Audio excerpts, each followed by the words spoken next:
오늘 우리가 함께 나눌 말씀은요, 디모데후서 3장 말씀입니다.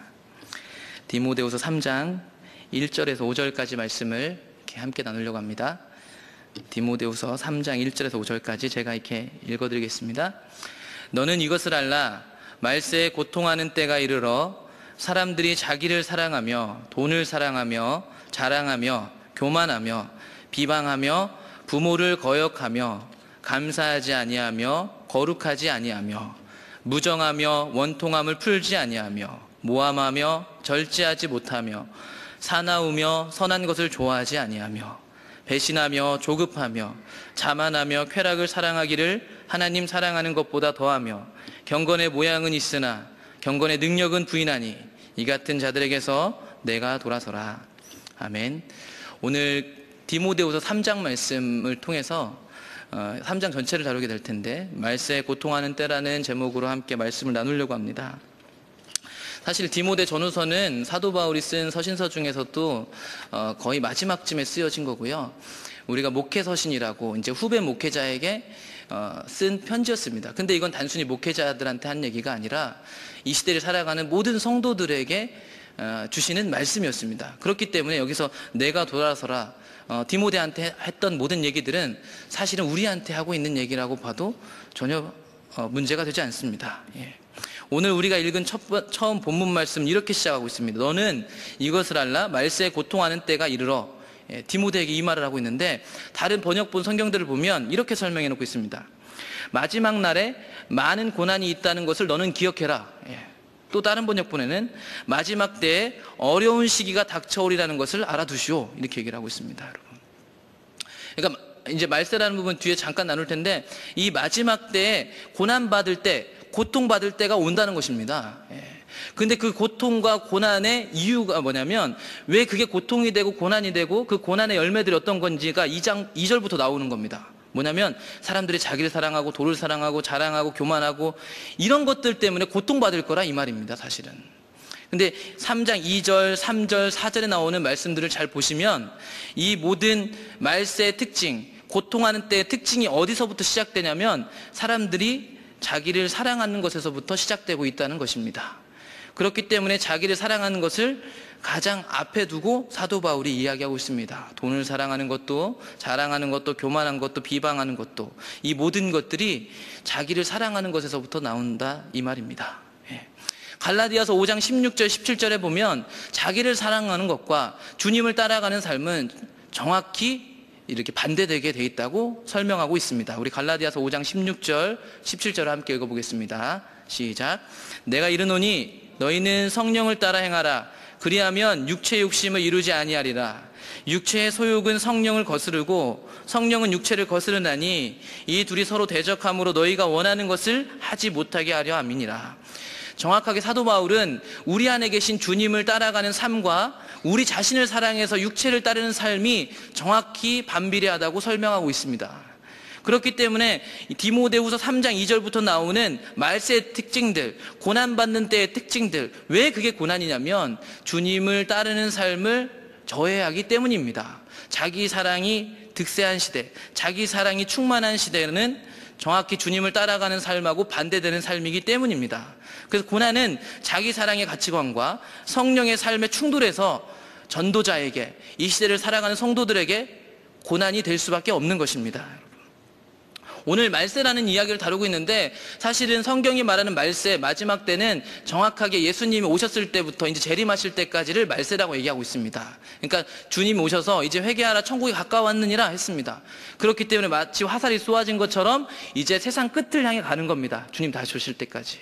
근데 이 의미보다 더 넓은 의미에서 말세를 본다면, 사실은 인간이 하나님을 멀리하고 이 선악을 알게 하는 열매를 먹은 그 순간부터, 하나님이 우리를 회복시킨다고 말한 그 순간부터 사실은 말세가 시작된 겁니다. 화살이 쏘아진 거죠. 주님 다시 오실 때까지. 주님의 일을 성취하고 주님이 다시 오실 그 일들이 화살이 쏘아진 것처럼 말세에 해당된다, 이 말입니다. 넓은 의미에서. 그렇기 때문에 구약 전체를 통해서 보더라도 하나님의 때가 오면 올수록, 그리고 그 말세에 속한 시대마다 하나님을 떠난 시대는 이 고통이 동일하게 등장하기 시작했습니다. 그래서 사사기의 주제도 사사기 21장 25절에 보면 정확하게 이렇게 나와 있습니다. 그때 이스라엘에 왕이 없으므로 사람이 각각 그 소견에 옳은 대로 행하였더라. 사람들이 자기가 옳은 대로 행했다 이 말입니다. 사람들이 자기를 사랑하는 마음 때문에 자기 스스로 판단하는 바대로 행동하고 판단했다 이 말입니다. 그러니까 자기 사랑이 앞선 말세에 나타날 징조들이 이미 구약 성경에서도 많이 발견되고 있었습니다. 하나님을 떠나는 시대마다 자기 사랑, 그리고 자기 사랑에서 비롯된 자기 기준 안에서 판단하고 행동하는 것들이 언제나 나타나기 시작했다는 것입니다. 그래서 구약시대 때 대표적으로 고통하는 때로 특징 지어지는 사사기는 사람들이 자기가 생각하는 옳은 바대로 살았다고 얘기 나오고 있고요. 뿐만 아니라 또 대표적인 한 부분이 말라기도 정확하게 자기 사랑이 앞선 시대였기 때문에 하나님 기준을 알 수가 없었습니다, 여러분. 하나님을 따르는 것들을 알지 못하는 겁니다. 앞서 생각해 본 것처럼 성령을 따르는, 하나님을 따르는 것을 알지 못하기 때문에 정확하게 하나님의 기준을 모르는 게 되어 있습니다. 그렇기 때문에 말라기 1장 6절에 가보면 그 사람들이 이렇게 얘기를 하죠. 내 이름을 멸시하는 제사장들아, 나 만군의 여호와가 너희에게 이르기를 아들은 그 아버지를, 종은 그 주인을 공경하나니 내가 아버지일진데 나를 공경함이 어디 있느냐, 내가 주인일진데 나를 두려움이 어디 있느냐 하나 너희는 이르기를 우리가 어떻게 주의 이름을 멸시하였나이까. 이들은 여전히 종교적 의식은 하고 있었지만 하나님 관점에서 철저하게 부패하고 타락하고 하나님을 떠나 있었습니다. 그런데 그들이 어떻게 주의 이름을 멸시했나요? 알지를 못하고 있습니다. 이게 정확히 말세에 나타나는 고통하는 때의 특징들입니다. 자기중심적인 삶. 그래서 하나님의 기준을 알지 못합니다. 심지어 종교적 행동을 할지라도 하나님이 무엇을 원하는지를 알지 못하고 자신들이 빗나간 것도 전혀 알 수가 없습니다. 그래서 말라기에는 계속해서 이런 말들이 등장하는 겁니다. 2장 17절에서도 너희가 말로 여호와를 괴롭게 하고도 이르기를 우리가 어떻게 여호와를 괴롭혀 드렸습니까? 이렇게 얘기를 하고 있습니다. 그리고 이는 너희가 말하기를 모든 악을 행하는 자는 여호와의 눈에 좋게 보이며 그에게 기쁨이 된다. 자신들이 악한 행동을 하는 것이 하나님께 좋아 보인다라고 생각했다는 것입니다. 자기 기준 안에서 자기가 이렇게 신앙생활하는 것이, 이렇게 가는 것이 하나님이 원하시는 뜻이라고 생각했다는 것입니다. 그러니까 어느 때나 하나님을 떠난 이 말세 시대에 있는 하나님을 떠난 시대마다 어떤 일들이 일어나냐면 자기 중심적인 신앙, 자기를 사랑하는 것, 자기 기준, 하나님의 기준을 전혀 모르는, 그래서 뭐가 잘못됐는지도 모르기 때문에 절대 돌이킬 수 없는 시대, 그게 고통하는 때의 특징이었습니다. 그런 때의 특징은 뭐냐면 디모데후서 3장 5절에 나옵니다. 그래서 경건의 능력을 상실하게 됩니다. 경건의 능력 모양은 있으나 경건의 능력은 부인하니 이 같은 자들에게서 내게 돌아서라. 이렇게 하나님을 떠난 시대는 경건의 모양은 있습니다. 종교적인 모양은 있지만 그 종교가 주는 파워는, 그 힘은 전혀 알지 못합니다. 심지어 부인하기까지 한다고 이야기하고 있습니다. 그래서 다른 번역본들이 이렇게 얘기합니다. 겉으로는 하나님을 섬기는 채 하나 실제로는 하나님을 경외하지 않을 것입니다. 여러분은 이런 사람들에게서 멀리하세요. 이렇게 겉으로는 종교 생활을 하는 듯이 보이겠지만 종교의 힘을 부인할 것입니다. 이런 자들을 멀리하시오. 종교적 행태는 이들에게 있었습니다. 사사시대, 말라기시대, 그리고 이 시대조차도 다양하게 주님을 믿는다고 많은 것들을 했습니다. 그런데 그 믿음 안에서 나오는 생명력, 능력은 그들이 경험하지도 못했을 뿐만 아니라 그런 능력으로 사는 삶을 부인했다 이 말입니다. 그러니까 실제로 주님을 믿는 것은 능력이거든요. 여러분, 우리가 예수 그리스도를 믿는 세대 속에서 이 시대에 살아가고 있습니다. 우리의 삶 속에 실제로 능력을 경험하고 있습니까? 어떤 기적 같은 걸 얘기하는 게 아닙니다. 우리가 믿고 있는 그 십자가 하나만으로 우리의 삶이 능력 있는 삶으로 사라지고 있습니까?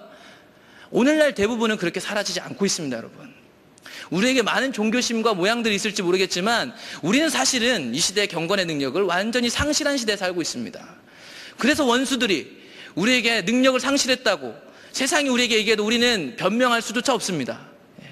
이걸 본다면 우리가 심각하게 잘못됐다는 것을 알 수 있는데도 우리가 여전히 경건의 모양 몇 가지를 하기 때문에 경건의 능력이 있는 삶을 살고 있다고 착각하고 있는 게 마치 시대의 신앙인 것 같습니다. 사실은 교회에서 얻는 몇 가지 종교 행동으로 얻는 의식으로부터 오는 감동은 다른 종교에서도 받고 있습니다. 사실은 실제로 기독교가 말하는 경건의 능력은 그런 것들이 아닙니다. 감동, 위로, 그것들을 뛰어넘는 거죠. 우리의 삶을 완전히 바꿔놓는 거. 이 정도 감동을 받고 예배 임재를 경험하는 그 정도는 다른 종교에서도 다 할 수 있는 것들입니다. 고작 그건 종교가 주는 위로일 뿐이죠. 근데 십자가가 말하는 능력은 절대 그런 것이 아닙니다, 여러분. 경건의 능력이란 건 뭘까요, 도대체? 구약시대에 보면 이 사사기 시대 전에 이 경건의 능력을 실제적으로 살았던 사람들이 나옵니다. 바른 신앙에서 오는 능력의 실체, 그거는 실제 삶 속에서의 능력이었고 실제적 싸움에서의 승리였습니다. 그래서 구약시대에는 이 하나님을 따르는 그 백성들이 전쟁에서 승리하는 것이 실제적인 하나님의 능력이었고 도움이었습니다. 그래서 여호수아에 보면 그런 부분들을 잘 살펴볼 수 있습니다. 여호수아 23장을 볼 텐데, 여호수아는 그 땅을 차지하는 이야기입니다. 여호수아 책 자체가 이제 하나님이 하신 약속의 땅을 이제 돌고 40년을 돌고 돌아서 이제 여호수아 세대가 그 약속의 땅에 들어가서 땅을 차지하는 이야기입니다, 여러분. 우린 여호수아를 잘 읽는 방법은 뭐냐면 이 이스라엘 백성들이 땅을 차지하나 안 차지하나 그것만 잘 보면 됩니다. 아니나 다를까 하나님의 약속은 신실하셔서 여호수아 세대가 하나님의 언약 백성으로 잘 따라가니까 그들이 가나안 땅을 점령하기 시작했습니다. 그런 상황 속에서 여호수아가 죽을 때쯤이 돼서 세겜 언약이라고 불리는 여호수아가 하는 이야기들이 23장, 24장에 기록되어 있는데 23장부터 좀 읽어가면서 이 경건의 능력의 실제가 뭔지 좀 보겠습니다. 23장 1절입니다. 여호와께서 주위의 모든 원수들로부터 이스라엘을 쉬게 하신 지 오랜 후에 여호수아가 나이 많아 늙은지라. 이제 그 땅에 전쟁이 잦아진 겁니다. 능력이 실체입니다. 이방에서 온 이 여호수아 세대가 그 땅에 있는 강한 족속들을 다 물리쳤습니다.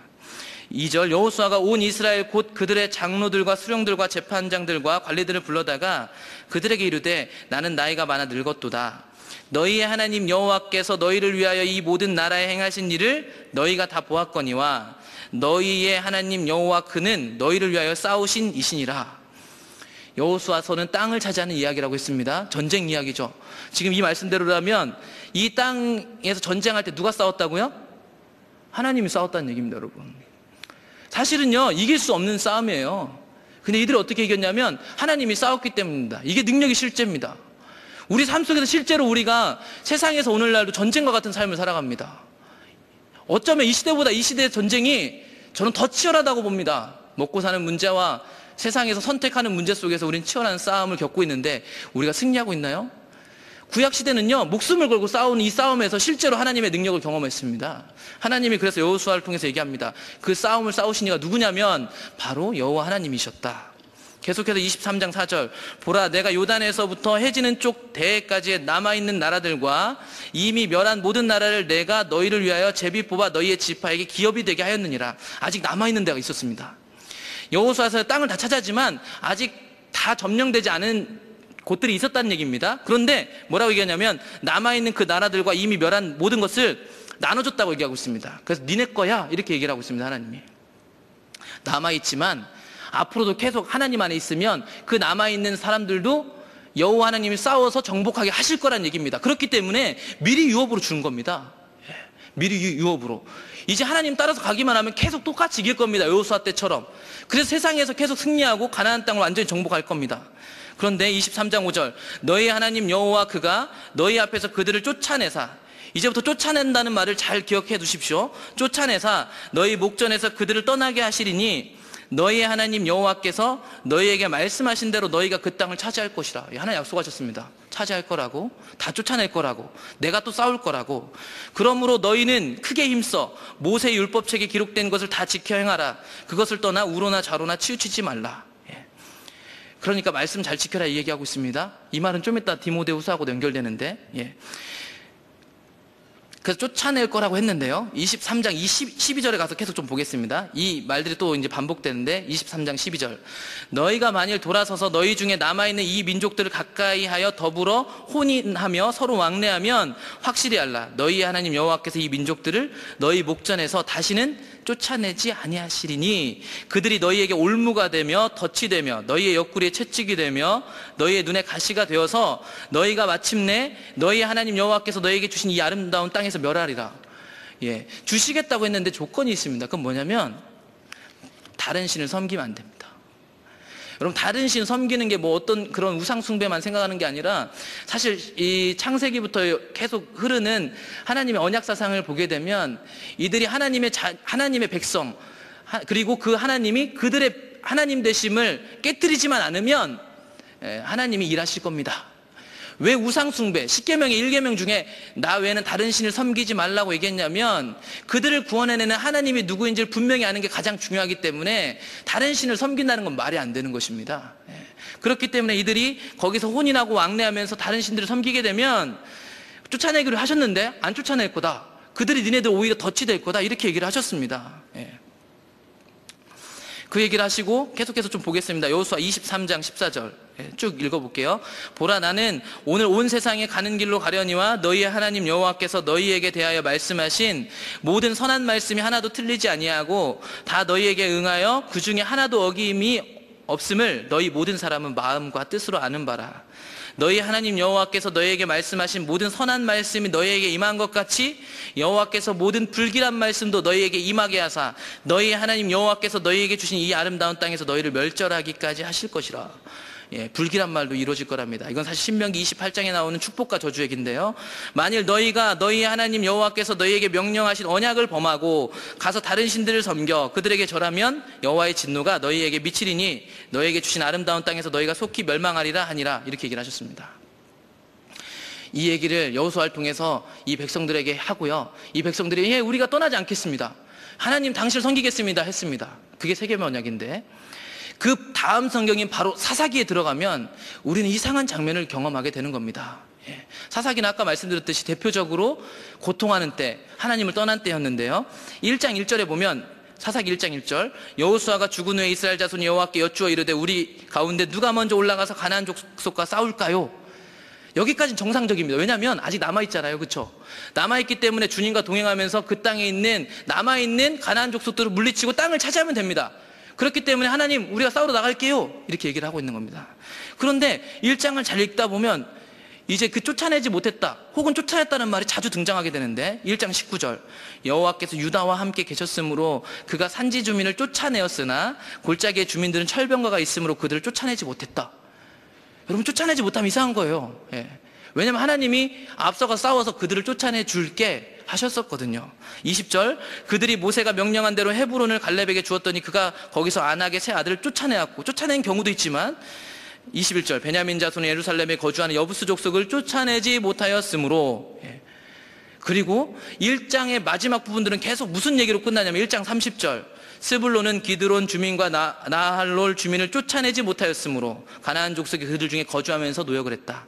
아셀이 악고 주민과 시돈 주민과 알랍과 악십과 헬바와 아빅과 르옵 주민을 쫓아내지 못하고 32절 아셀 족속이 그 땅의 주민 가운데 족속 가운데 거주하였으니 이는 그들을 쫓아내지 못했다. 여러분 여호수아 23장 제가 방금 이전에 나눴는데 이들이 쫓아내지 못하고 있었다는 사실은 그들이 하나님을 떠났다는 겁니다. 여러분 능력을 상실했다는 겁니다. 여러분 바로 이전만 했어도 이 세대들이 다 깨부수고 이기고 다녔습니다. 하나님이 함께 하셨기 때문이죠. 하나님이 그들의 능력이었기 때문입니다. 근데 이들에게 그런 하나님의 능력이 상실되었습니다. 여러분 하나님을 떠났기 때문입니다. 능력을 완전히 상실했기 때문에 쫓아내지 못하고 있습니다. 전쟁에 패배했습니다. 계속해서 뭔가 문제가 있는 겁니다. 오늘날 우리가 세상에서 세상을 이겨내지 못하는 것은요 우리가 능력을 완전히 상실했기 때문입니다. 여러분 세상이 아무리 힘들고 우리 아무리 어렵게 해도 예수님의 십자가는 그런 게 아니었습니다. 여러분 그래서 사사기 2장 1절에 가보면 언약 백성의 모양은 있지만 경건의 모양은 있지만 능력을 상실한 이 세대를 무엇이라고 표현하고 있냐면 다른 세대라고 표현하고 있는 것입니다. 그래서 사사기 2장 1절은 아주 친절하게 설명해 주고 있습니다. 제가 지금까지 얘기했던 것들을 사사기 2장 1절 여호와의 사자가 길갈로부터 복임으로 올라와 말하되 내가 너희를 애굽에서 올라오게 하여 내가 너희의 조상들에게 맹세한 땅으로 들어가게 하였으며 또 내가 이르기를 내가 너희와 함께한 언약을 영원히 어기지 아니하리니 너희는 이 땅의 주민과 언약을 맺지 말며 그들의 제단들을 헐라하였거늘 너희가 내 목소리를 듣지 아니하였으니 어찌하여 그래하였느니라. 그러므로 내가 또 말하기를 내가 그들을 너희 앞에서 쫓아내지 아니하리니 그들이 너희 옆구리에 가시가 될 것이며 그들의 신들이 너희에게 올무가 되리라 하였노라. 이 얘기를 잘 설명해 준 겁니다. 왜 그들이 쫓아내지 못하고 있었는지를 1장에서 쫓아내지 못하였다는 능력을 상실한 시대를 보여주면서 2장 시작은 너희들이 경건의 모양은 있을지 모르겠지만 능력을 상실한 시대, 하나님을 떠난 시대, 자기 사랑의 시대라는 사실을 명백하게 보여주고 있습니다. 그래서 야훼 하나님이 그들에게 전혀 능력이 못 되고 있는 것입니다. 그래서 사사기 2장 10절에 가면 그 세대를 무엇이라 부르고 있냐면 그 세대의 사람도 다 그 조상들에게 돌아갔고 그 후에 일어난 다른 세대는 여호와를 알지 못하며 여호와께서 이스라엘을 위하여 행하신 일도 알지 못하였더라. 여러분, 이 사람들이 아무리 하나님을 떠났어도요, 사실은 그들의 자손들이기 때문에 다음 세대라고 불러줘야 됩니다. 여러분, 어떻게 보면 우리는 되게 후한 시대예요. 우리가 다음 세대 살려야 됩니다, 다음 세대 살려야 됩니다, 이렇게 얘기합니다. 그런데 어쩌면요, 하나님 이 시대의 사람들을 뭐라고 부르고 있을 것 같냐면 다른 세대라고 부르고 있습니다. 아무리 교회에서 먹고 자라고 우리의 신앙이 좋아서 우리 자녀들이 목회자들일지라도 하나님을 떠난 세대를 하나님은 다음 세대라고 절대 부르지 않습니다. 다른 세대라고 부르고 있습니다. 경건의 모양은 있을지 모르겠지만 그게 어떤 종교적 모양을 갖고 있어서 우리가 생각하기엔 그래도 이거나마 하는 것이 하나님이 좋아하시겠지 할지 모르겠지만 그건 하나님 보시기에는 완전히 다른 세대라는 것입니다. 고린도전서 1장 18절에 보면 신약 성경이 정확하게 얘기하고 있습니다. 십자가의 도가 멸망하는 자들에게는 미련한 것이요 구원을 받는 우리에게는 하나님의 능력이다. 하나님의 능력이랍니다. 십자가의 도, 십자가의 길이. 주님 따르는 길이 우리에게 능력입니까? 주님을 따르는 우리의 삶이 그 치열한 삶의 현장 속에서 실제로 그 십자가가 우리의 능력이 되고 있냐고요.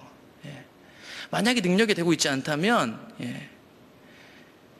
우리가 실제적으로 하나님에게서 너무나도 멀어져 있는 시대라는 겁니다. 인정하고 싶지 않지만요, 실제로 우리 시대가 지금 그런 시대입니다. 자기 사랑에 빠져있죠. 신앙생활을 하고 섬김을 하고 교회에 다녀서 다양한 활동을 해도 결국 자기 기분에 따라서 바뀌는 시대. 자기가 기분 안 좋으면 언제든지 안 할 수 있는 거, 자기가 마음에 안 들면 언제든지 교회를 옮길 수 있는 시대, 그게 이 시대. 그래서 능력이 없습니다, 여러분. 그래서 우리가 교회 와서 항상 질질 짜는 이유는 죄책감 때문이거나 세상에서 열심히 살아보고 어떤 성취감이나 그 능력을 맛보고 싶은데 맛볼 수 없는 괴리감. 그래서 계속 어떻게든 종교의식이라도 붙잡고 있든지 아니면 교회를 떠나든지 둘 중에 하나를 하지 않고서는 살 수 없는 시대. 그게 오늘날 우리의 시대입니다. 이런 시대가 되면요, 이런 실제적 능력을 상실한 시대가 되면 어떤 현상들이 일어나냐면 처음부터 나왔지만 자기 기준이 앞섭니다. 그리고 그 자기 기준으로 다른 사람들을 또 유혹합니다. 그리고 사람들은 그 자기 기준과 자기 욕심을 따라서 그것들에 끌려다니기 시작합니다.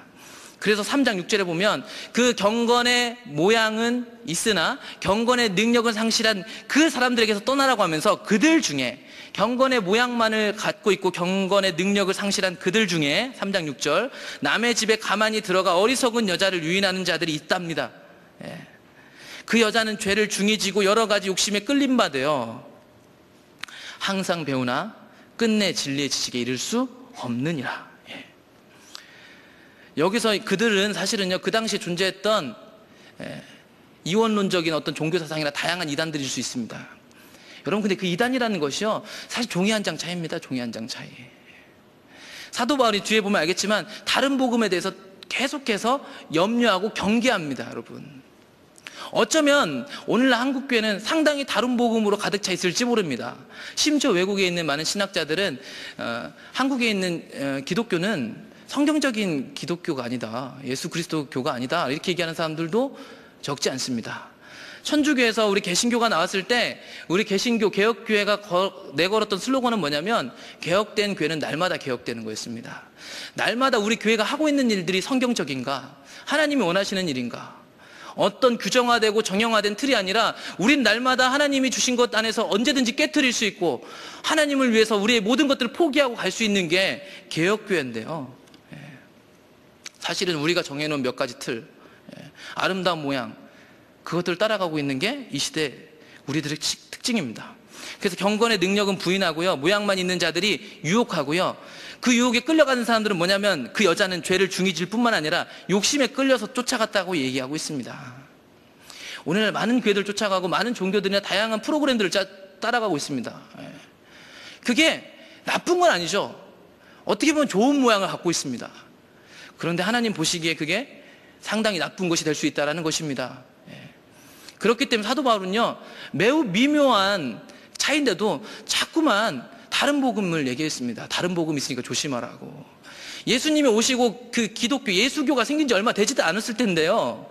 그 당시에도 자기 기준으로 끊임없이 예수님이 이렇고 하나님 뜻이 이렇다고 얘기하는 사람도 있었고, 다양한 모양들이 자신의 기준들로 아름답게 모양하고 있었던 것들이 있었다 이 말입니다. 그런데 거기는요, 진리의 지식에 이를 수 없습니다. 여기 나오는 진리의 지식은 디모데후서 3장 뒤에 후반부에 나오는 구원에 이르는 지혜입니다. 구원받을 수 없다라는 겁니다.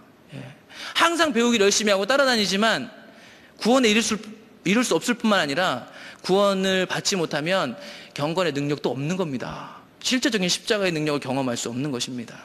그래서 갈라디아서에 가보면 특별히 성령을 따르는 삶에 대해서 강조하면서 사도 바울은 이런 얘기를 합니다. 갈라디아서 1장 6절, 그리스도의 은혜로 너희를 부르신 이를 이같이 속기 떠나 다른 복음을 따르는 것을 내가 이상하게 여기노라. 다른 복음은 없나니 다만 어떤 사람들이 너희를 교란하여 그리스도의 복음을 변하게 하려 함이라. 그러나 우리나 혹은 하늘로부터 온 천사라도 우리가 너희에게 전한 복음에 다른 복음을 전하면 저주를 받을지어다. 우리가 전에 말하였거니와 내가 지금 다시 말하노니 만일 누구든지 너희가 받은 것 외에 다른 복음을 전하면 저주를 받을지어다. 6절부터 8절까지 계속 다른 복음 얘기 나오고 있습니다, 여러분. 우린 다른 복음하면 막 신천지나 이상한 것만 생각해요. 사실 이 당시에 사도 바울이 다른 복음이라고 했던 것은요, 겉으로 보기엔 그렇게 다른 복음처럼 보이는 게 아니었을 겁니다. 그래서 갈라디아서에 보면 사도 바울이 율법에 대해서도 설명하고 성령에 대해서도 설명합니다. 그런데 이 시대뿐만 아니라 우리 시대에도 여전히 우리가 경건의 능력을 상실하고 주님을 알지 못하기 때문에 이 다른 복음에 끌려다니기 일수라는 것입니다. 그래서 그 비성경적인 가르침에 대해서 사도 바울이 계속 경계하는 겁니다.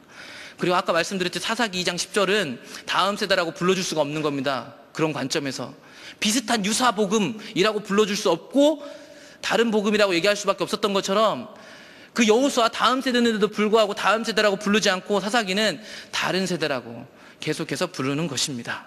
그 모양이 아무리 좋아 보여도, 그들의 혈통이 아무리 좋아 보여도 그것은 다른 것일 뿐입니다. 디모데후서 4장에서도 계속 이런 것들에 대해서도 또 똑같이 동일하게 언급하는데, 자기 기준과 유혹이 유행하는 이유는요, 결국 이런 이유라고 디모데후서 4장에는 얘기하고 있습니다. 디모데후서 4장 3절, 때가 이르리니 사람이 바른 교훈을 받지 아니하며 귀가 가리워서 자기의 사욕을 따를 스승을 많이 두고 또 그 귀를 진리에서 돌이켜 허탄한 이야기를 따르리라. 결국 이 모든 것들은 아까 우리 3장에서 봤던 것처럼 자기를 사랑하기 때문에 이 허탄한 것들을 쫓는 것입니다, 여러분. 오늘날 우리의 신앙이 그렇습니다. 교회의 섬김, 하나님 기준을 따라가는 일들, 거기에서 우리는 아주 깔끔해졌고 편해진 것 같지만 자기의 분분만 하는, 결국 그 배후에는 자기를 사랑하는 마음, 주님은 없고 자기를 사랑하는 마음이 가득했다는 것입니다. 그래서 이런 그 말세에 고통하는 때의 특징들을 사도 바울이 딱 얘기를 하는 겁니다, 디모데에게. 그러면서 이런 상태에서도 희망을 가질 것을 얘기하면서 무슨 얘기를 하냐면 말씀을 가지고 끌어옵니다. 그래서 디모데후서 3장 8절에 보면 얀네와 얀불의 이야기가 나옵니다. 얀네와 얀불에가 모세를 대적한 것 같이 그들도 진리를 대적하니 이 사람들은 그 마음이 부패한 자요 믿음에 관하여 버림받은 자들이라.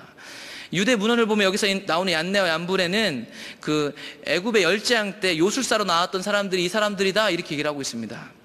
출애굽기 7장에 가보면 그 요술사들도 이 모세와 아론이 했던 기적을 따라합니다. 그래서 출애굽기 7장 10절에 가보면 모세와 아론이 바로에게 가서 여호와께서 명령하신 대로 행하여 아론이 바로와 그의 신하 앞에 지팡이를 던지니 뱀이 된지라. 바로도 현인들과 마술사들을 부르매 그 애굽 요술사들도 그들의 요술로 그와 같이 행하되 각 사람이 지팡이를 던짐에 뱀이 되었으나 아론의 지팡이가 그들의 지팡이를 삼켰습니다. 아까 초두에 말씀드렸지만 여러분, 경건의 모양만으로도요 얼마만큼 우리의 삶이 바뀔 수 있고요 능력이 나타날 수 있습니다. 그러나 그 능력은요 금세 드러나게 될 거예요, 더 큰 문제들 앞에 서면. 오늘날 우리가 교회에서 얻으려고 하는 게 고작 그 정도라는 거죠. 세상에서 내 마음대로 살려고 하는데 그 내 마음대로 사는 것들을 조금 더 응원해주고 힘이 돼줄 수 있는 그 종교의 힘 정도만 부여받으면 되는, 그게 이 시대 심지어 교회에서도 얻으려고 하는 우리의 가치관인데, 그거는 원래 성경이 말했던, 하나님 말했던 능력이 아니라는 것입니다. 출애굽기 8장 18절에 가보면 이제 이 재앙, 열재앙 중 이 재앙이 일어나는데 요술사들도 자기 요술로 그같이 행하여 일을 생기게 하려 했으나 못하였습니다.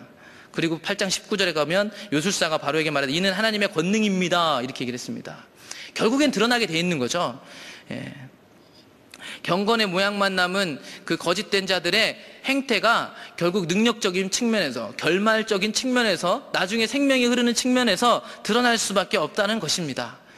그래서 그 부분들을 얘기하면서 사도 바울이 경건의 모양만 남은 거짓된 것과 거짓된 신앙의 모습과 그 시대에 고통하는 것과 비교해서 그것들을 설명하기 위해서, 실제적인 예수 그리스도 따라가는 것이 무엇인지 설명하기 위해서 무엇을 소개하냐면 바로 사도 바울 자신의 삶을 소개하고 있습니다. 3장에서. 그래서 디모데후서 3장 10절에서 계속 이어지는 겁니다. 이렇게 얘기를 합니다. 나의 교훈과 행실과 의향과 믿음과 오래 참음과 사랑과 인내와 박해를 받음과 고난과 또한 안디옥과 이고니온과 루스드라에서 당한 일과 어떠한 박해를 받은 것을 내가 과연 보고 알았거니와 주께서 이 모든 것 가운데서 나를 건지셨느니라. 무릇 그리스도 예수 안에서 경건하게 살고자 하는 자는 박해를 받으리라. 자기 사랑하는 거하고 예수 믿는 거하고 사실은 정반대인 것입니다.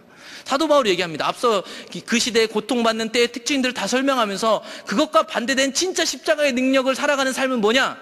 자기를 위해 살지 않는 거, 박해받는 거, 자기의 사욕, 욕심을 따르는 경건의 모양을 추구하는 것과는 완전히 다른 삶, 그게 진짜 십자가의 삶. 어쩌면 나의 위로보다 나는 고통받을지 몰라도 주님을 위해서 고난받는 삶을 선택하는 게 실제로 십자가의 삶이고 거기에서만 능력이 나올 수 있다. 이것을 사도 바울이 설명하고 있습니다. 여기서 3장 10절에서 나오는 사도 바울의 나의 교훈은 무엇이냐? 나의 교훈은 고린도전서 2장 1절과 2절이 이제 여러 부분에서 얘기하지만 가장 핵심적으로 보여주는데 이렇게 얘기합니다.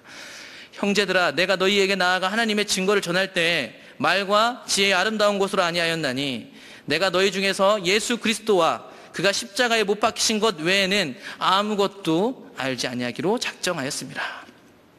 담임 목사님께서 많이 설명하셨는데 예수 그리스도 곧 그가 십자가에 못 박히신 것 외에는 아무것도 알지 않기로 작정했다. 사도 바울이 후배 목회자 디모데에게 가르쳤던 것은 오직 십자가였습니다. 오직 십자가. 그거 외에는 가르친 적이 없습니다. 그것을 기억하라는 거죠. 자기 사랑 이런 것들이 아니라 정확히 십자가에 담겨져 있는 자기 부인, 오직 십자가 외에는 아무것도 앞세우지 않았던 그의 가르침을 기억하라고 얘기하고 있습니다. 그러면서 또 나의 행실을 본받아라 이렇게 얘기를 하고 있는데 고린도전서 11장 1절에 보면 사도 바울이 거기서 이렇게 합니다. 내가 그리스도를 본받는 자가 된 것 같이 너희도 나를 본받는 자가 되라. 여러분, 사도 바울이 당당하게 다른 사람들한테 나를 본받으시오 이렇게 얘기를 했습니다.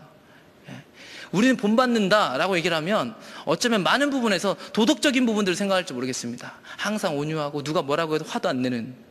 근데 과연 그럴까요? 성경에 보면요, 본받으라고 얘기했던 사도 바울의 실체들이 드러나는데 사도행전 15장에 보면 사도 바울이 그렇게 성격이 좋았던 사람 같지는 않습니다. 사도행전 15장 35절 볼까요?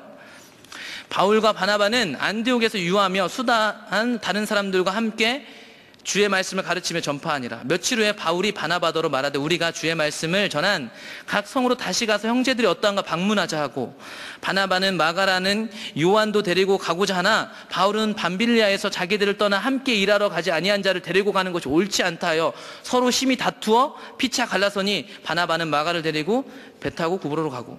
여러분, 서로 심히 다투었습니다.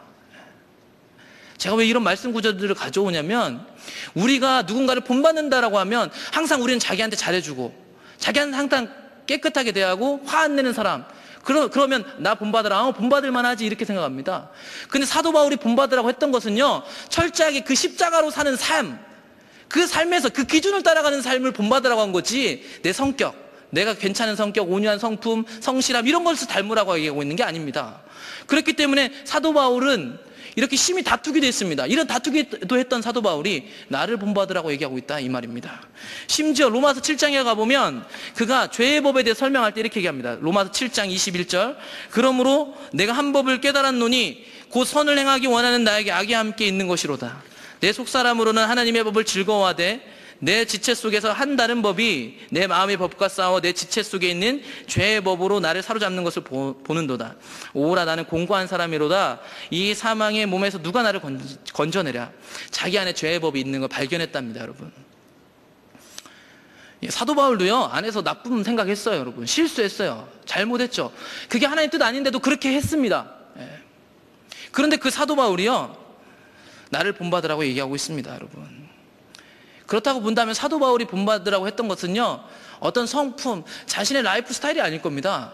그 안에서 흘러나왔던 십자가에서만 나올 수 있는 생명력, 그 생명력만을 따라서 살았던 사람, 어쩌면 좀 까칠하고 어쩌면 기준이 셌을지도 모르겠지만 오직 십자가만을 따르는 그 삶, 그것을 당당하게 본받으라고 얘기하고 있는 겁니다. 제가 오늘 이 디모데후서 3장하고 사사기 쪽을 많이 살펴보고 있는데, 사사시대에 정말로 이런 사람이 한 명 등장했습니다. 룻기를 보게 되면요, 룻기 1장 이렇게 시작합니다. 사사들이 치리하던 때에 그 땅에 흉년이 드니라. 아까 제가 설명했던 패역한 시대, 그 똑같은 사사시대라는 얘기입니다. 이 룻기 배경이. 그 사사시대에 유다 베들레헴의 한 사람이 그의 아내와 두 아들을 데리고 모압 지방에 가서 거류했습니다. 그 사람의 이름은 엘리멜렉이고 그의 아내 이름은 나오미요, 그의 두 아들의 이름은 말론과 기륜입니다. 1장 3절. 나오미의 남편 엘리멜렉이 죽고 나오미와 그의 두 아들이 남았습니다. 남편이 죽었습니다, 여러분. 과부가 됐습니다. 구약 성경에서 보시면 알겠지만 가장 비참한 사람이 누구냐면 과부입니다. 그래서 누군가를 도와줄 때 과부, 객, 고아, 이게 항상 묶어서 나오게 돼 있습니다. 가장 비참한 상태죠. 게다가 1장 4절. 그들은 모압 여자 중에서 그들의 아내를 맞이했습니다. 이방 여자를 내 아들들이 맞아들였습니다. 이 앞에 있던 율법들에 보면 이방 여자들을 맞아들이는 것은요, 그들에게 있어서 수치스러운 거예요. 나오미에게 있어서는 정말 수치스러운 일이죠, 사실은. 그리고 1장 5절. 말론과 기륜 두 사람이 다 죽게 됩니다. 그 여인은 두 아들과 남편의 뒤에 남았습니다. 나오미가요, 이제 남편도 죽고 아들도 죽고 이방인 며느리 둘만 남았습니다, 여러분. 사사시대 가장 비참한 여자, 이 나오미란 여자가요, 가장 비참한 여자였습니다. 그래서 룻기 1장 13절에 가보면 이렇게 얘기를 합니다. 너희가 어찌 그들이 자라기를 기다리겠으며 어찌 남편 없이 지내겠다고 결심하겠느냐. 내 딸들아, 그렇지 아니하니라. 여호와의 손이 나를 치셨으므로 나는 너희를 말미암아 더욱 마음이 아프도다 하며, 그들이 소리를 높여 다시 울더니 오르바는 그의 시어머니에게 입맞추되 룻은 그를 붙쫓았더라. 그러니까 두 며느리 중에 한 명 갔어요. 여기서 붙쫓았다라는 단어가요, 목사님 얘기한 다바크, 이렇게 찰싹 달라붙었다는 얘기예요. 그 엄마를 완전히 의지하고 있는 거예요, 시어머니 나오미를. 나오미가 그랬던 얘기합니다. 보라, 네 동서는 그의 백성과 그의 신들에게로 돌아가나니 너도 너의 동서를 따라 돌아가라. 여러분, 그 당시에 이제 이 며느리 됨에서 자신의 동네로 다시 돌아간다는 것은요, 단순히 모압 백성으로만 돌아가는 게 아니라 그 모압의 신들에게도 돌아가는 것이기도 했습니다. 그래서 1장 15절에 보면 나오미가 얘기하는 겁니다. 네 백성과 니네 신들에게로 가, 이렇게 얘기합니다. 그런데요, 신기한 거, 룻기 1장 16절에 보면요, 이렇게 얘기합니다. 룻이 이르되 내게 어머니를 떠나며 어머니를 따르지 말고 돌아가라. 강권하지 마세요. 어머니께서 가시는 곳에 나도 가고 어머니께서 머무시는 곳에 나도 머물겠나이다. 어머니의 백성이 나의 백성이 되고 어머니의 하나님이 나의 하나님이 되시리니 어머니께서 죽으시는 곳에서 나도 죽어 거기 묻힐 것이라. 만일 내가 죽는 일 외에 어머니를 떠나면 여호와께서 내게 벌을 내리시고 더 내리시기를 원하나이다 하는지라. 여러분, 1장 16절 17절에 가장 많이 나오는 단어가 뭘까요? 어머니란 단어입니다. 예? 지금요, 이 이방 여자가요, 나오미를 따라 나선 이유가 뭐 하나님의 은혜를 경험해서 그런 게 아닌 것 같아요. 뭐 때문에 따라가냐면 나오미 때문에 따라간대요. 나오미 때문에. 예? 나오미 때문에. 나오미 가장 비참한 사람이거든요. 거기다가요, 그 사람 되게 까칠한 사람이에요. 뒤에 볼까요? 1장 18절. 나오미가 룻이 자기와 함께 가기로 굳게 결심함을 보고 그에게 말하기를 그쳤습니다. 이에 두 사람이 베들레헴까지 갔더니 베들레헴에 이를 때 온 성읍이 그들로 말미암아 떠들며 이르기를 이가 나오미냐 하는지라. 나오미가 그들에게 이르되 나를 나오미라 부르지 말고 나를 마라라 부르라. 이는 전능자가 나를 심히 괴롭게 하셨습니다. 나오미라는 이런 기쁨, 희락 이런 뜻이잖아요. 그렇게 동네 사람들이 다시 돌아오니까 부른 거예요. 그랬더니 나오미가 나 하나님으로부터 고난받고 고통받아서 그렇게 이름 부르지 마라. 쓴맛을 본 사람이야 말하라고 불러라. 이렇게 얘기를 하고 있어요. 이 사람이 하나님 은혜네요, 하나님 감동을 주셨어, 이런 얘기하고 있나요? 성경 어디에도 봐도요, 이 나오미는 여기서 이만큼밖에 안 등장해요. 근데요, 정말 강력한 거예요. 이방 여자가. 그렇다고 내가 여기가 진짜라고 따라가자고도 안 했습니다. 근데 그 이방 며느리가 아무것도 없는, 어떻게 보면요, 이방 여자 입장에서 봤을 때 룻을 보면 나오미를 보면 본받을 게 하나도 없는 거예요. 남편 죽고 여호와 하나님 따른다더니 남편 죽고 아들 죽고. 근데 그 여자를 따라갑니다, 여러분. 그게 뭘까요? 그게 진짜 비밀인 거죠. 성경에는 안 나왔습니다. 아마 이 나오미의 상급은요, 천국에서만 받았을 겁니다. 이게 성경이 말하는 거 아닙니까? 다른 사람에게 알려질 필요 없습니다. 유명해질 필요 없죠. 우리의 삶이 실제로 그분을 따라가는 거죠. 나오미가 어떤 삶을 사는지 성경은 전혀 기록하고 있지 않습니다. 근데 저는 단 한마디를 주목하는 겁니다. 이 룻이라는 여자가 뭐 때문에 이 어머니를 쫓아갔냐. 단 하나 발견되는 건 계속 어머니 백성, 어머니가 가는 곳. 하나님이 대단해서 가는 게 아니라니까요. 그 어머니를 통해서 뭔가가 흘러간 겁니다. 그게 생명력이고 그게 능력이죠. 어쩌면 이 룻기라고 기록되는 것보다 나오미서라고 기록됐으면 좋겠는데 그 영광까지 박탈당한 나오미, 오직 그 영광은 지금 저 천국에서 하나님 곁에서 누리고 있을 겁니다, 여러분. 그게 본받는 겁니다. 이게 본받는 거죠. 많은 사람들이 존경하는 모양들이 나타나고, 많은 사람들이 멋진 모양이 나타나서 저 정도 하면 본받도 되겠다, 이런 모양이 아니었다니까요. 성경에 나오는 본받는 사람들은. 사도 바울도 분명히 그랬을 겁니다. 어떻게 보면 서신서들을 보면 각종 다툼에는 다 연루된 것 같아요. 다른 복음들과 싸우면서도 타협하지 않는 그런데 그런 사도 바울이 나를 본받으라고 하고 있습니다. 십자가 외에는 아무것도 앞세우지 않고 십자가만을 따르는 그 삶이 진짜였기에 그것을 본받으라고 얘기하고 있는 겁니다. 그러면서 아까 우리 다시 본문으로 돌아오면 나의 의향이라는 건 목적이거든요. 사도 바울은 자신의 목적을 분명히 알았습니다. 사도행전 9장 15절에 보면 이렇게 얘기합니다. 주께서 이르시되 가라, 이 사람은 내 이름을 이방인과 임금들과 이스라엘 자손들에게 전하기 위하여 택한 나의 그릇이라고 아나니아를 통해서 사도 바울이 듣게 되었습니다. 그래서 이 사람은 이 이방인의 택한 그릇으로서 목적을 향해 달려가는 삶을 살았습니다. 그러니까 사도 바울의 의향, 하나님이 주신 그 목적을 향해 달려갔던 삶이라고 지금 디모데한테 가르쳐주고 있는 겁니다. 그래서 사도행전 20장에 보면 실제로 그는 그런 삶을 살아서 보라, 20장 22절, 보라 이제 나는 성령에 매어 예루살렘으로 가는데 거기서 무슨 일을 당할는지 알지 못하노라. 오직 성령이 각성해서 내게 증언하여 결박과 환난이 나를 기다린다 하시나 내가 달려갈 길과 주 예수께 받은 사명 곧 하나님의 은혜의 복음을 증언하는 일에 마치려 하면은 나의 생명조차 조금도 귀한 것으로 여기지 아니하노라. 철저하게 하나님의 목적이 이끄는 삶을 살았습니다. 자기 목적, 내 스타일, 내가 좋아하는 거, 내가 받은 어떤 기름 부으심 은사 그대로 일하지 않았고, 그걸 초월해서 내가 할 수 없지만 환난이 기다린다고 하지만 하나님 뜻만 따라가서 살았던 사람이 사도 바울이었습니다. 지금 그 고통받는 때와 대비해서 지금 보여주는 십자가의 삶을 사도 바울은 자신의 삶을 증거로 해가지고 지금 디모데한테 정확하게 가르쳐주고 있는 겁니다. 그러면서 뒤에 나오는 디모데후서 말씀들은 계속 고난받았다는 이야기입니다.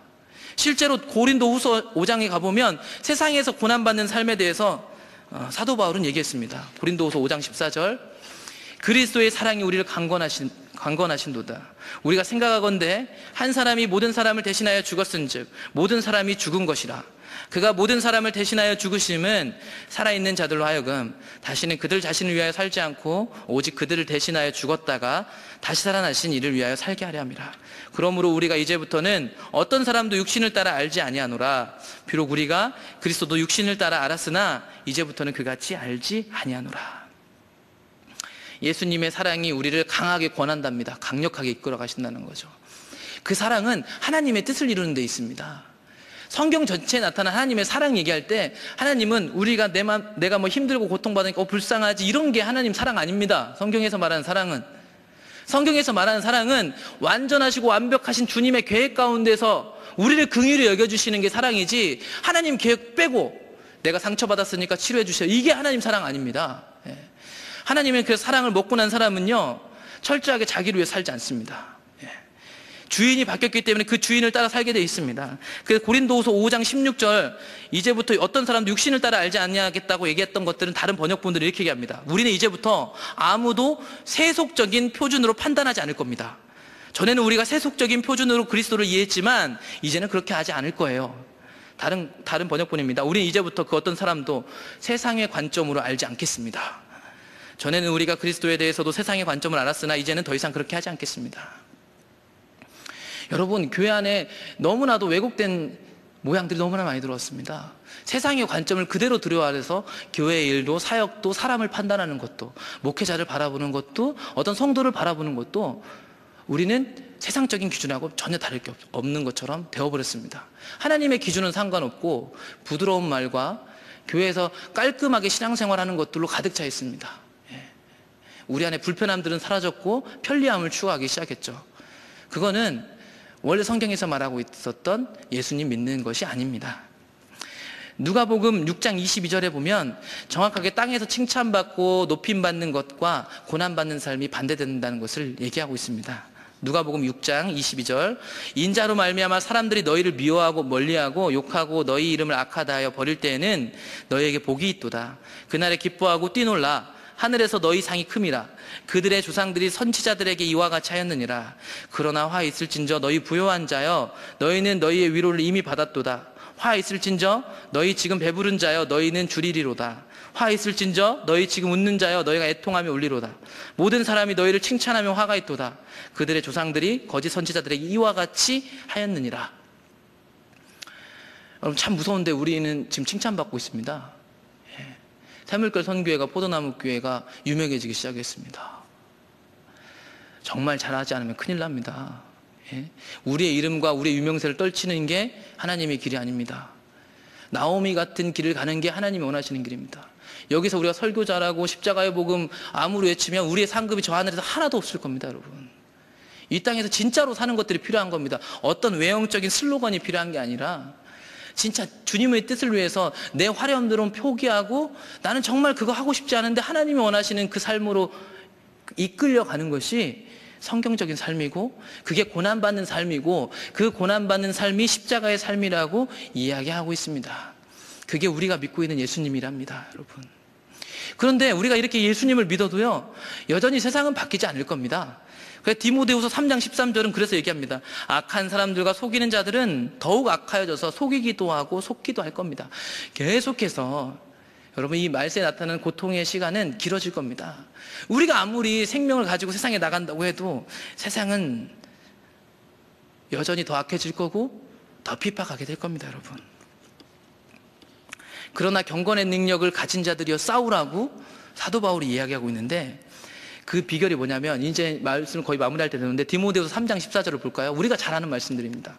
어릴 때부터 성경 읽으라고 맨날 외웠던 말씀. 그러나 너는 배우고 확신한 일에 거하라. 너는 내가 누구에게서 배운 것을 알며 또 어려서부터 성경을 알았나니 성경은 능히 너로 하여금 그리스도 예수 안에 있는 믿음으로 말미암아 구원에 이르는 지혜가 있게 하느니라.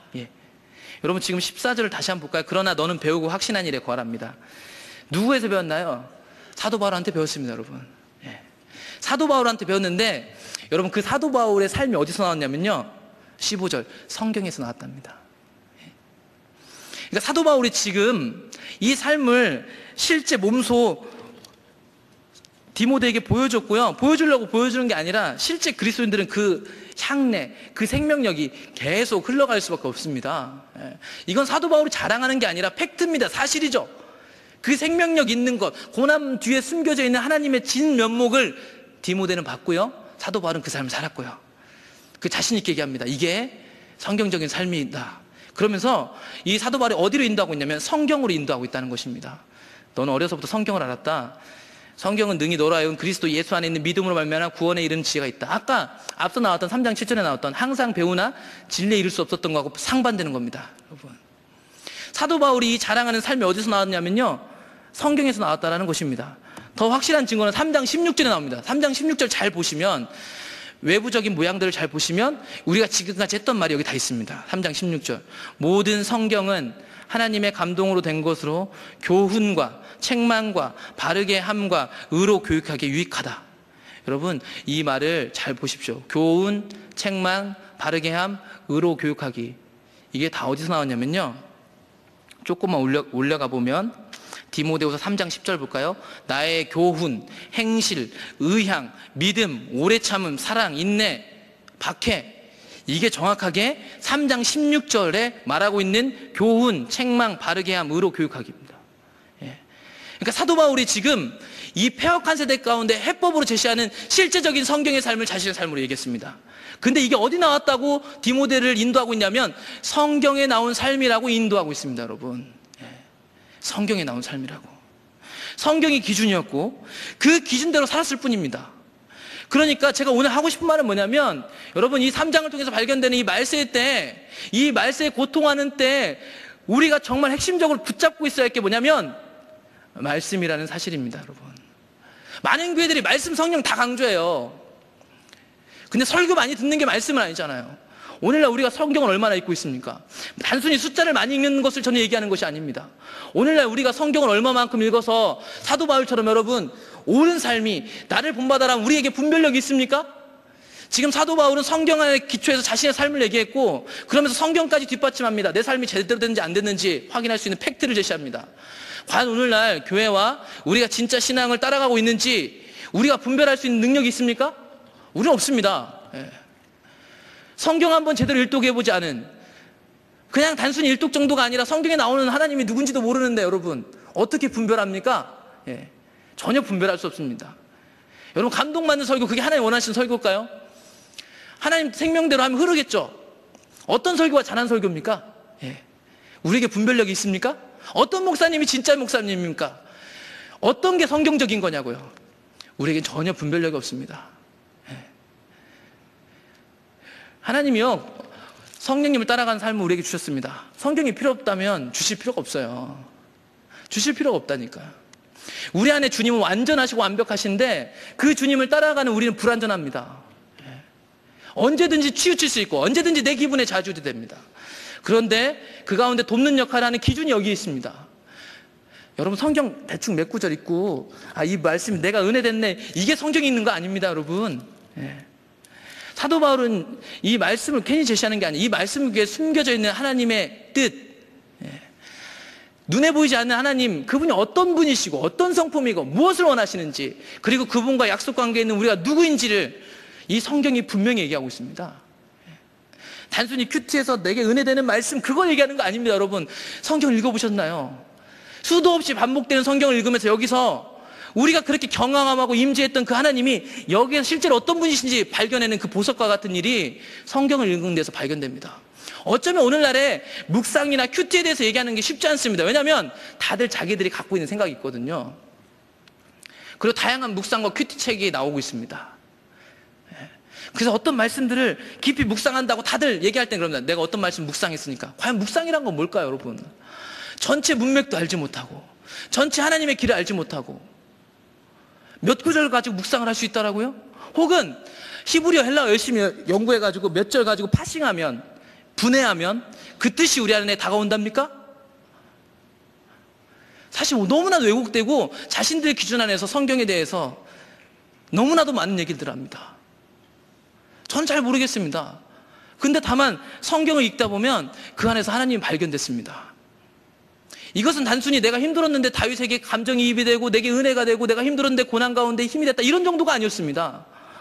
여기에는 우리가 만났던 그 하나님이 실제로 오래전부터 역사하셨고 살아계셨고 그분이 무슨 일을 원하시며 지금 우리를 어디로 인도하고 계신지가 분명히 나와 있었습니다.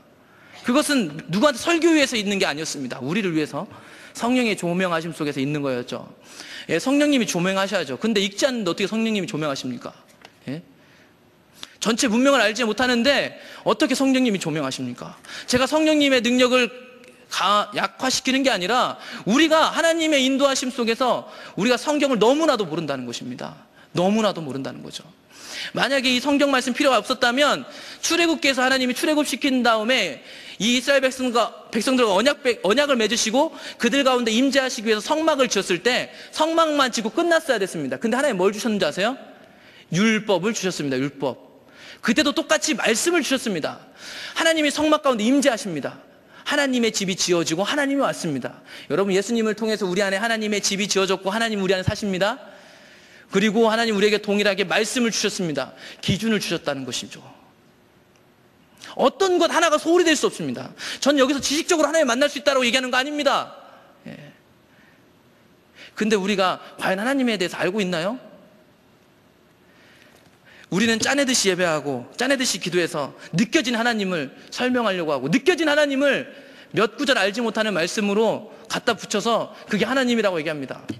어떻게 하나님이 다 다른지 이렇게. 성경에 나타난 하나님은 한 하나님이신데, 그래서 우리가 건강한 몸이라면 그 하나님을 따라가면 이거 하나님의 질투입니다. 따라오십시 안 해도 다 알아서 따라가야 정상인데 우리에게 기준이 없기 때문에 다 각자 자기 소견에 따라가는 것입니다. 디모데후서 3장 17절은 이는 하나님의 사람으로 온전하게 하며 모든 선한 일을 행할 능력을 갖추게 하려 함이라. 성경이 이 역할을 한다고 얘기하고 있습니다, 여러분. 그래서 구약 성경 곳곳에 보면 중요한 시점마다요, 율법 얘기가 나오는 겁니다. 여호수아 1장 6절에 보면 이런 얘기 나옵니다. 강하고 담대하라. 너는 내가 그들의 조상에게 맹세하여 그들에게 주리라 한 땅을 이 백성에 차지하게 할 거다. 1장 7절. 오직 강하고 극히 담대하여 나의 종 모세가 내게 명령한 그 율법을 다 지켜 행하고 우로나 좌로나 추치지 말라. 그리하면 어디로 가든지 형통하리니 이 율법책을 내 입에서 떠나지 말게 하며 주야로 그것을 묵상하여 그 안에 기록된 대로 다 지켜 행하라. 약속의 땅을 정령하는, 싸우러 가는, 그에게 강조했던 게 뭐냐? 율법이었습니다, 여러분. 저는 이 율법을 성경에 몇 가지 하라고 했으니까 지켜라 이렇게 얘기하는 게 아닙니다. 여기서요, 저는 사실 구약성경에 나오는 율법 지켜라, 내게 명령한 것을 지켜 행하라, 이 말이요, 사실 근본적으로 하나님이 이 율법을 지켜라 하는 이유가 뭐냐면요, 우리가 하나님의 백성이면 그걸 당연히 지키게 돼 있기 때문에 지키라고 하는 겁니다, 여러분. 율법과 말씀의 역할은 뭐냐면 우리가 하나님의 길로 가고 있는지 안 가고 있는지를 확인하는 겁니다. 만약에 우리가 예배가 힘들어진다면, 우리가 하나님의 율법을 지키는 것들이 힘들어지기 시작한다면 아마도 하나님과의 관계가 어긋나 있기 때문입니다. 그런데 우리는 항상 반대로 접근하죠. 우리가 뭔가를 열심히 하려고 합니다. 율법을 지키려고 하고 법을 지키려고 합니다. 그래서 하나님 앞에 가까이 가려고 합니다. 이 순서가 완전히 바뀐 겁니다.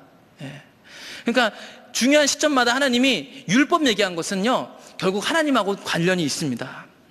이제 뒤에 가면 더 자세히 나올 텐데, 그래서 시편 1편 1절 2절도요, 복 있는 사람들은, 우리 잘 아는 것처럼, 복 있는 사람들은 악인들의 꾀를 따르지 아니하며 죄인들의 길에 서지 아니하며 오만한 자들의 자리에 앉지 아니하고 오직 여호와의 율법을 즐거워하여 그의 율법을 주야로 묵상한다. 여러분, 묵상하는 게 뭐냐니까요. 그냥 내 은혜 되는 거 묵조리는 정도가 아닐 겁니다, 여러분. 예? 그렇다면 이렇게 성경에, 구약에 이렇게 많이 나오지 않았을 겁니다.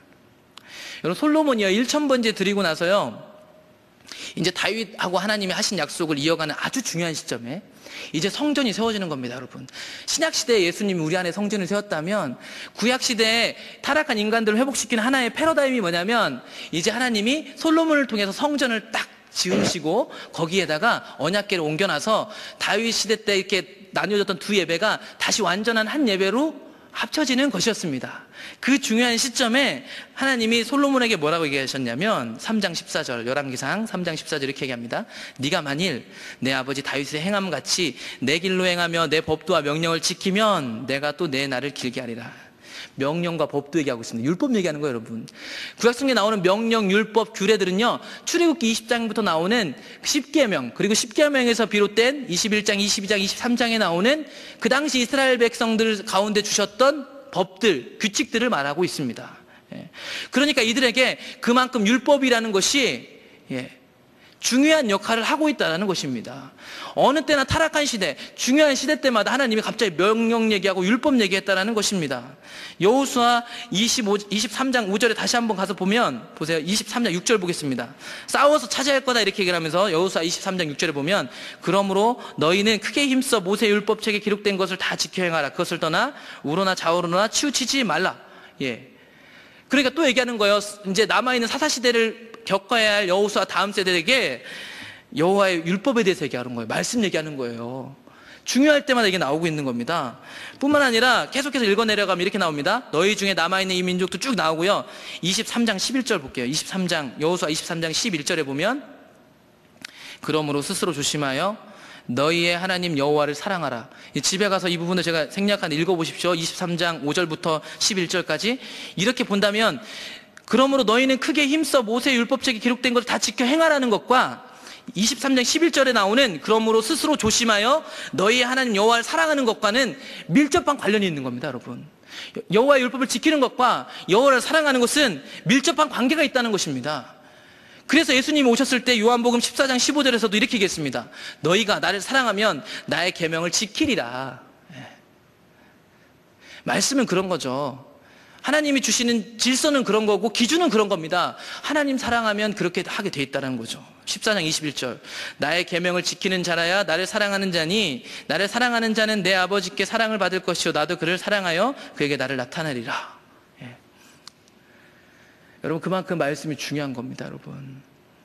근데 여기서 우리가 맨날 1차적으로 보는 것처럼 어떤 것을 지키라 말라 그것을 준행하는 것들이 아니라니까요. 하나님의 율법을 준행하고 하나님 말씀을 묵상하는 건 여기 숨겨져 있는 그 깊은 하나님의 마음, 하나님의 그 기준들을 발견해내는 것입니다. 그리고 그것을 따르는 겁니다. 단순히 행동하고 안 하고 이건 죄고 아니고 그게 아니었습니다. 이 성경에 나타난 우리가 믿고 있는 삼위일체 하나님이 누군지를 알아야지만 그분께 모든 것을 드릴 수 있죠. 이 시대 여러분, 우리가 주님 믿는데 말씀대로 고난 안 받고 싶은 사람이 어디 있습니까? 근데 고난 받고 싶은데도 고난을 못 받아요. 왜냐하면 하나님께 모든 것을 못 걸기 때문입니다. 왜 못 거냐면 그분이 누군지를 잘 모르니까요.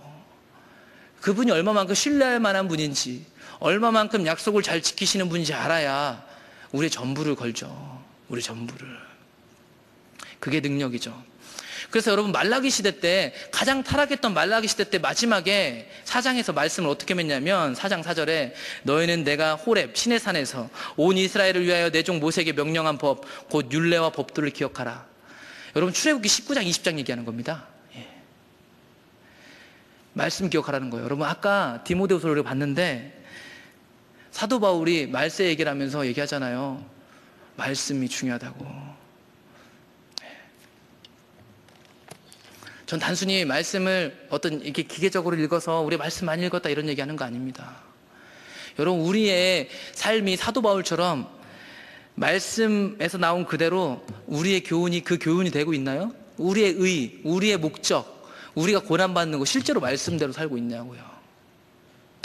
그런 사람이 이 시대에 부재합니다. 없어요. 그리고 더 안타까운 것은 우리가 성경을 읽지 않기 때문에 내 삶이 하나님의 교훈인지 자기 기준인지도 모릅니다. 결국 말 잘하는 사람이 이기는 시대. 그런 시대가 우리 시대가 돼버렸죠. 기준이 없는 겁니다. 기준을 알아야죠. 그래서 종교개혁이 일어났을 때 가장 먼저 종교개혁자들이 했던 게 뭐냐면 성경 번역이었답니다. 여러분, 오늘날 우리에게 엄청나게 성경이 잘 번역되어 있는데 우리는 성경을 읽지 않죠.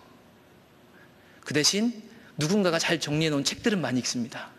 파편화된 지식이 하나님의 깊고 깊은 그분의 의중과 뜻을 알 수 있는 길을 막아버렸습니다. 남이 거저 먹여주는 건 그거 남의 거예요, 여러분. 그게 도움이 될 수는 있죠. 그게 어떠한 길은 제시할 수 있습니다.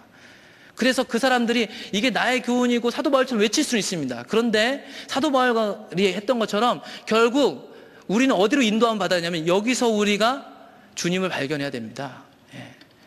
그렇지 않으면 계속 끌려다니는 거고, 결국 여기서 이 말씀을 인용해서 이렇게 얘기하면 그게 맞는 것 같고, 저희 가서 저 말씀 저렇게 인용하면 저게 맞는 것 같은 거죠.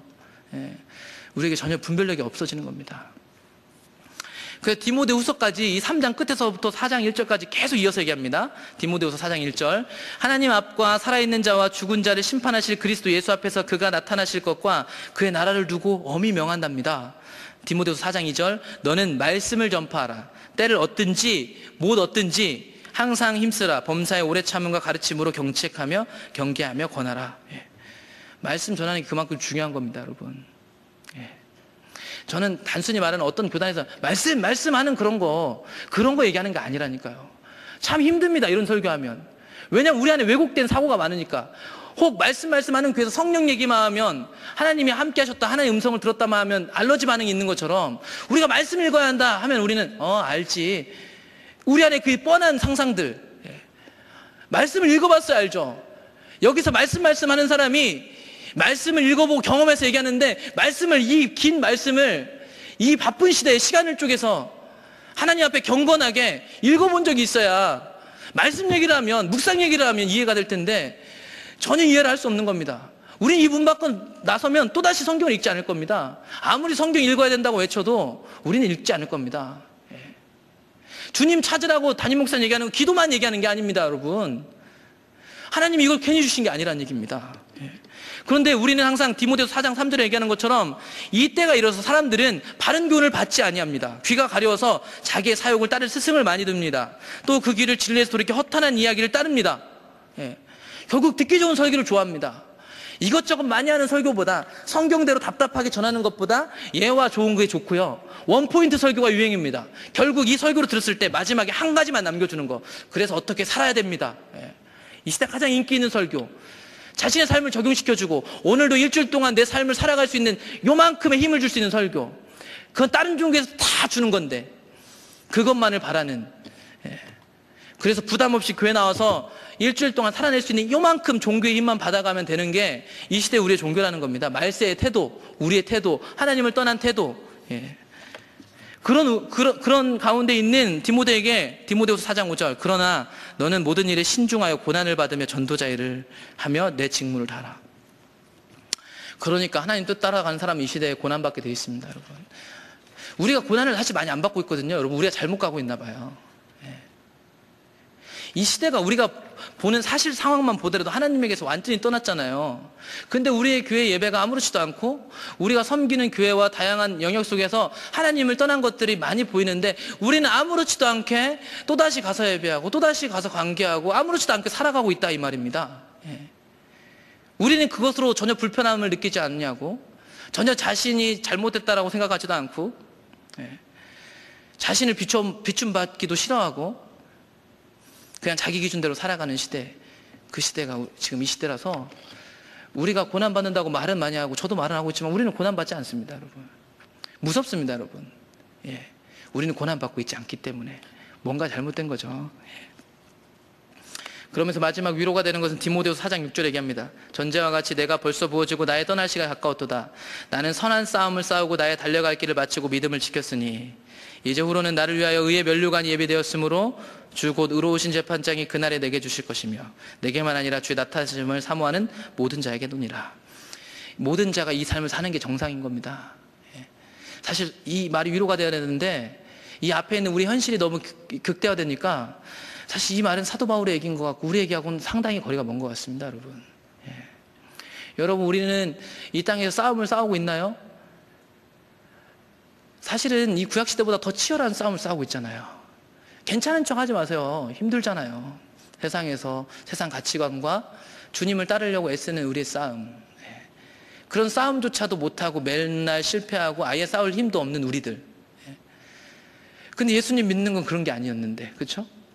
아주 오래전에 기억은 나지 않지만 주님을 처음 경험했을 땐 그렇지 않았던 것 같은데, 예전 몇십 년 전 한국 기독교는 그렇지 않았던 것 같은데, 우리 부모님 세대들이 사실은요 잘 몰랐었던 것 같아도 그때 시대 권사님들, 장로님들이 성경 더 많이 알아요. 더 그때는 성경을 더 많이 읽었었더라고요. 제가 입시 준비할 때 성경을 막 어떤 교회에서 읽었는데 문제를 푸는데 문제를 놔뒀는데 거기는 나이 많으신 노 권사님이 다 맞추시더라고요. 완전 깜짝 놀랐습니다. 이 시대는 기준도 없고 기준대로 사는 사람도 없는 말세 시대입니다, 여러분. 이 시대에 사실 어디서부터 다시 바로잡아야 할지 사실 아무것도 보이지 않습니다. 성경을 어디서부터 어떻게 읽기 시작해야 할까? 어떻게 하나님 따라가야 될까? 총체적인 난국에 우리가 놓여 있습니다. 그 가운데서 각자 하나님 비추시는 그 안에서, 그리고 교회를 통해서 하나님이 하시는 말씀을 통해서 각자 삶과 오이코스와 우리 교회에 주신 하나님의 일들을 따라감에 있어서 하나님이 비추시고 우리를 다루시는 부분들이 있다면 그 안에서 정직하게 우리가 엎드렸으면 좋겠습니다. 우리가 잘 알지도 못하는 하나님의 말씀을 기준을 대기보단 우리가 하나님에서 떠나 있다는 정직한 마음이 있을 때에는 필요하지 않을까요? 우리의 화냄과 분냄과 내가 왜 그것들을 내 마음대로 했었는지에 대한 자기 성찰과 자기를 바라보는 일들이 먼저 선행돼야 하지 않을까요? 하나님의 뜻이면 과격하면 어떻습니까? 하나님 뜻이면 그것이 조금 우리에게 많은 것을 요구하면 어떻습니까?